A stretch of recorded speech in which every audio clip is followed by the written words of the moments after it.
welcome and welcome back to the channel. My name is Chrissie. Welcome back to the Purple Library and my recent reads. Is your girl doing wrap-up videos? A variation of wrap-up videos. Ain't nobody new to this. We all know wrap-ups are come and go. So the past couple of months have been absolutely amazing. Let me start off by saying the reading sprints have just been top tier. Thank you all so much for coming in and hanging out with me every other Friday, so it seems. Sometimes every Friday. It depends on the schedule, but we have had just such edification and fellowship and camaraderie and testimonies and prayer. All of the amazing things that we are reading and that we are learning on this journey with the Lord. There for replay as well. So I just want to thank all of you for being here. It's just been a wonderful time. So I'm going to start off with the DNFs, the middle grade, and all of the other books that I read between February and March and into April. My reading has slowed down quite a bit this year, but in the most necessary way. Like, I really feel like the books that I'm reading are books that I really want to read. It's really been fun exploring what new books are out there, especially after The Purge. The Purge is still ongoing. So I'm not going to tarry long. Let's get into these books, y'all. I only DNF'd one book since my last recent read, The Invisible Library. This book is a mainstream time travel sci-fi, and it has all the elements that you think I would love, right? Like, I was like, I'm here. But my girl Tammy was like, sis, I don't know. Your reading has changed. Your preferences have changed. Now, I don't know if The Invisible Library is gonna work for you. I should have listened. It's a beautiful thing when your friends know your reading preferences better than you. Appreciate you, Tammy. You looking out, girl. It read a bit lustful for me, and I'm finding that I'm a little more sensitive to those things. I am not opposed to romantic tension or romance in books or romantic scenes, but there is like innuendo. I'm finding that I have a problem with that, or that's kind of on the border of my conviction. And this actually reminds me of Veronica Speedwell. So if you like Veronica Speedwell, check this out and see if it's something that you enjoy. I stopped reading Veronica Speedwell because the innuendo just got a little too much for me, and I kind of picked that up on this. And after talking with Tammy, she was like, absolutely. Now, the books that I read from middle grade March, I read quite a few, and it was so great participating in middle grade March this year. I actually was able to read the middle grade March. This was such a precious book. I just wanted to frolic through the fields reading The Secret Garden. I really loved Mary and Colin's arc and their family lineage, and how through the process of time and through love and imagination, life can be breathed back into someone. And I think that's just a wonderful theme. I ended up giving it 4 stars, not quite at the 5-star level for me. Buddy read this with my girls, Jamie, T, Lindsay, Amanda. We just had a wonderful time reading this book together. Thank y'all for reading with me. Wonderful, wonderful time. I highly recommend Beatrice Prophecy. I've been wanting to read the Beatrice Prophecy for so long. I heard amazing things about it, and now it feels great to be in the number. I ended up giving this 4 stars. Beautiful story of found family and a little girl in a strange land and a mysterious book and a very protective, overbearing goat. I was here for the goat. Like, anytime the goat railed up, I was like, I love the story. Although predictable, the world building was very imaginative and immersive, and I just had a wonderful time. I highly recommend. It definitely has more of a fantastical lean to it, so I think that's what I really enjoyed about it. A series of unfortunate events. The Reptile Room, really enjoyed this. I ended up giving this book 4.5 stars, not right at a 5-star level for me. The children in this series are so resilient. They're so smart. If you're struggling with like doubt and fear, read this, because you begin to see the resiliency of the spirit, the necessity to really come together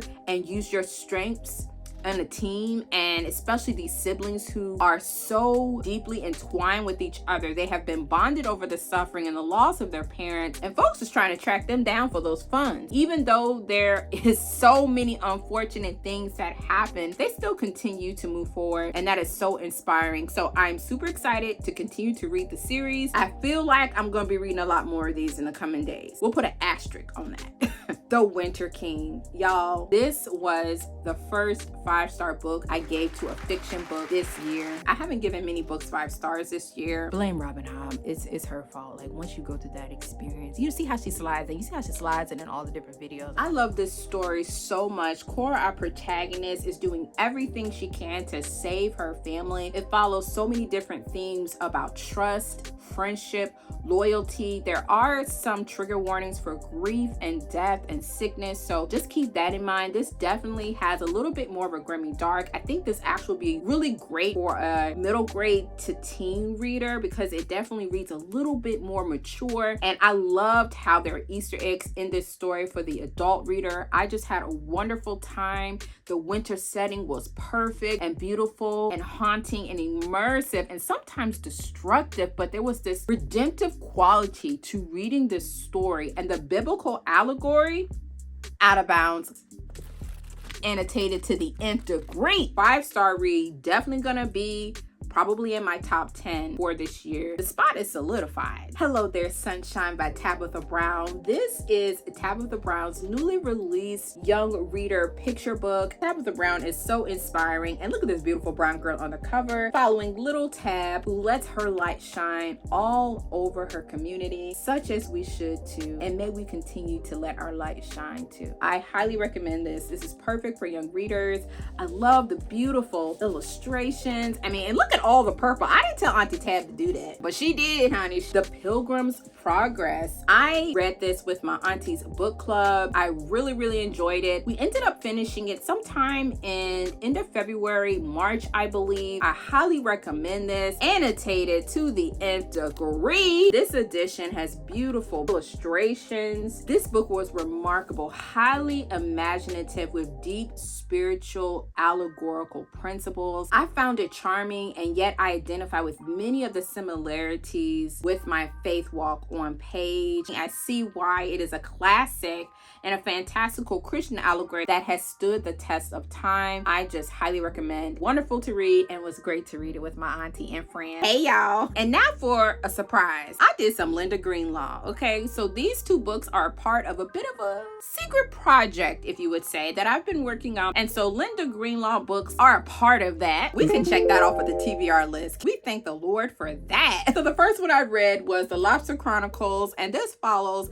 Linda Greenlaw after she retired her swordfish boat. It was wonderful following her story on the little island that she is from and meeting all the different people that are a part of her life, and how she has settled in and nestled into a way of living that might be different for her, opposed to the risky, daring life of a swordfish captain. Really blown away by her presence on page. I ended up giving this one 4 stars, and speaking of the hungry ocean, I gave this 5 stars.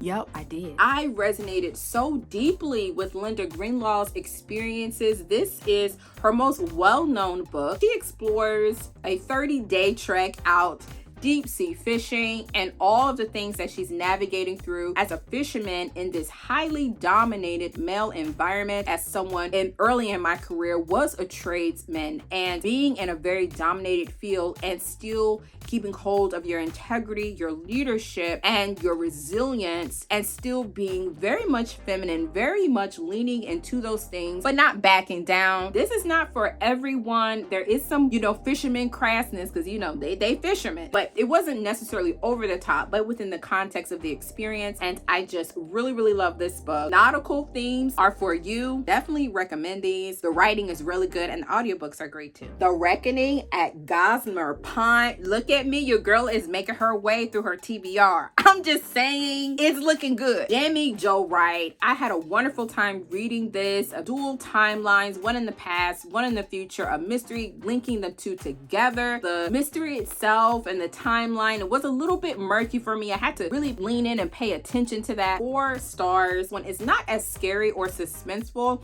as some of her other books, but I believe this is one of her earlier works, and so I think she kind of upped the ante with some of the suspense. Really love the past timeline in this, and I was super surprised by that. I was rooting for that couple in the past timeline. Let me know your favorite Jamie Joe. The Wolf Soldier by James R. Hannibal. This was such a fun time. 4 stars. I think it is premier for Christian fantasy. I love the winter setting, and we're following a young man trying to find his identity and different trials and things that he's navigating through. Allegory in this was just so good. Although it was pretty straightforward, I really enjoyed the complexity of this. James R. Hannibal wrote this book. This book was inspired by a Christian video game called Dragon Raider. Really good for teen readers. It's gritty, it's exciting, it's daring. The stakes are super high. There are female characters that are written so well and so nuanced and very strong and resilient. And there are adults in this story that have their own complexity. There's a lot happening within this, and I highly recommend it. I'm continuing in the series. It was just a wonderful time. Take two, Chrissie here. I forgot to add one of my favorite books from this segment of time. Probably going to be in my top 10 books for 2025. Ariadre and the Legend of the Fire Rose. I loved this book so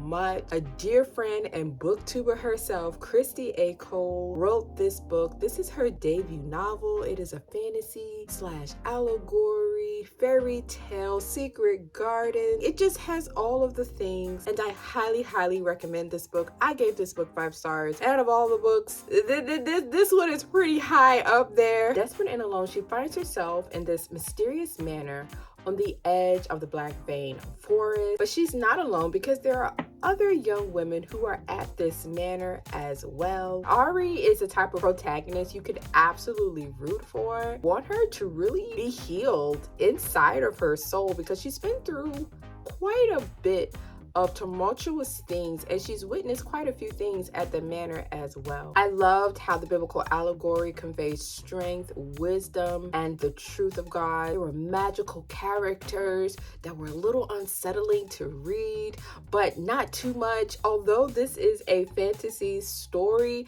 it's not big and epic in scale. It is very easy to consume and to follow along in this journey of Ari's discovery of the manor and what her destiny is. Talked about this book extensively in a vlog, so I will link that in the description. Gushy thoughts reading this book and all of the shenanigans along the way. Highly recommend Ari and the Legend of the Fire Rose. Ari had to have her own segment. So friends, that has been my reading the past couple of months, but before I leave, let me encourage you in the Lord. Today is not promised. We all have a set point in the future. Know that God has your life secure. Know that He is the way maker. He is the Alpha and the Omega, and He is the one that will finish the work that He started in you. So walk in the grace of the Lord. Know that He has crowned you with His loving kindness and that His grace is ever before. Know that you have people praying for you, interceding for you, and for others. May the Lord bless and keep you. May His face shine upon you, give you hope and peace for the days and the times ahead. Thank you so much for watching. Thank you so much for being here, and I'll see y'all in the reading sprints.